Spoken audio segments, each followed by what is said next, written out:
কচি সিম এভাবে আলু দিয়ে ভাজি করলে খেতে খুবই ভালো লাগে। পাতলা ডাল অথবা রুটি লুচির সাথেও খাওয়া যায়। আর খুবই সহজ একটি রেসিপি, তৈরি করতেও বেশি সময় লাগে না। আলু ভাজি সব বাচ্চারাই খেতে ভীষণ পছন্দ করে, আর সেই সাথে অল্প কিছু সিম দিয়ে দিলে সবজির অভাবটাও পূরণ হয়ে যায়। কড়াইতে 1 চামচ তেল নিয়েছি। সিম এবং আলুর পরিমাণ অনুসারে 1 চামচ তেল দিলাম। হালকা গরম থাকা অবস্থায় রসুনের কোয়া আর চেরা কাঁচামরিচ হালকা ভেজে নিয়েছি। এবার একে একে কুচানো আলু এবং সিম দিয়ে দিচ্ছি। আর এই রান্নার জন্য কোনো বাটা মশলা লাগে না, এমনিতেই ভালো লাগে। পরিমাণ মতো হলুদ আর ধনেপাতা দিয়ে দিলাম, আর কয়েকটি আস্ত কাঁচামরিচ দিয়ে রেখেছি। তাহলে বাচ্চাদের খাওয়ায় কোনো অসুবিধা হবে না।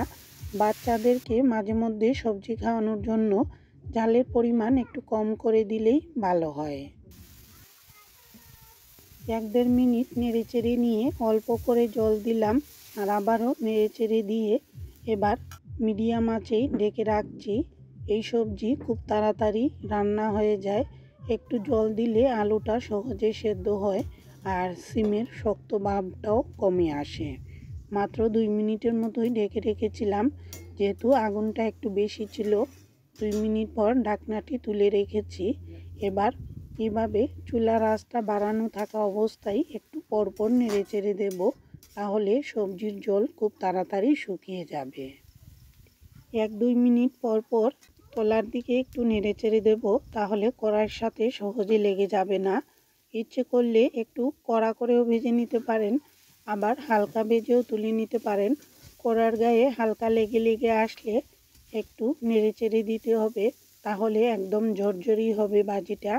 আর দেখতেই পাচ্ছেন এরকম একটু ভিজে ভিজে থাকা অবস্থায় কিন্তু নামিয়ে নিচ্ছি।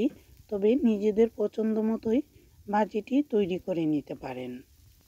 খুবই সহজ একটি রান্না, অথচ খেতে ভীষণ ভালো লাগে।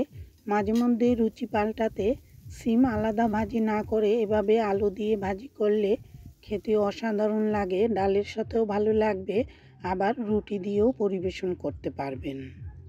কেমন লাগলো জানাতে ভুলবেন না। আর এতক্ষণ পাশে থাকার জন্য সবাইকে অসংখ্য ধন্যবাদ।